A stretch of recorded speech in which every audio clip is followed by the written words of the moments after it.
Welcome back to another Medtech Snapshot, the medical device podcast where we do a one question, one answer discussion. With me today is Stuart Karten. Stuart, for 41 years, ran a really well-known medical device design firm that had been based out of Los Angeles. So I'm really excited to talk with Stuart today. All right, Stuart, so when you think back to the best designs, KD over the years had been awarded several design awards. For example, I remember you got an award with Axonics. That's one that kind of sticks out in my mind. I think there was also one prior to that with Vesix Vascular.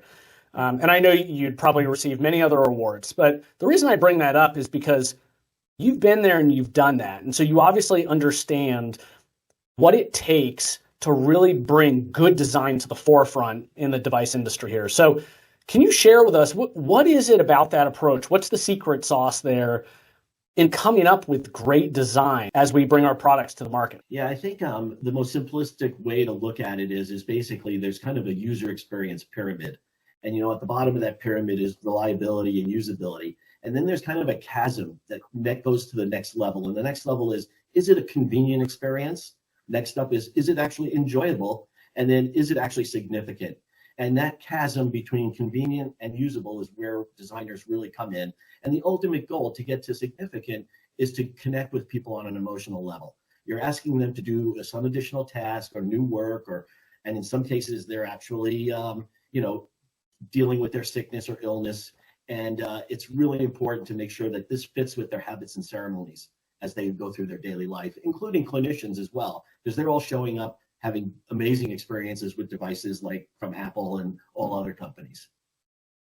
Well, and one of the things with the device industry, perhaps, if you went back 10 to 15 years ago, I can't necessarily say our industry was really known for sleek or maybe even attractive or sexy devices, right? It's kind of old school. You had your boxes, you had your carts, but some of the work that you all have done, in my opinion, has really brought in some of the aesthetics that you would see perhaps more in consumer electronics.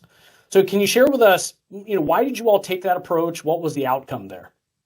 So when I started the firm and up until about 15 years ago, we did consumer products and we did medical devices as well. And the big difference between those two is that consumers typically have choice, right? So sure. If you are going out to buy a pair of headphones and you're a jazz fan, there's going to be a few headphones that are specific to jazz or rock or whatever it may be. And so as a result, those products have to stand out. They have to speak to you in a way that messages jazz or whatever it is you're pursuing. And in the medical field, that is not necessarily the case, or had not been the case. It would have been like, oh, I'm sorry, you're sick, Stuart. Here's what you need to use. And that's just the end of it. And of course, now that experiences have been brought to a very high level in consumer space, people carry that over into their healthcare and their when they're dealing with illness or that sort of thing. So we've always tried to elevate the experience, not just through sleek or appearance, but more through usability and connecting with people on their, through their habits and ceremonies.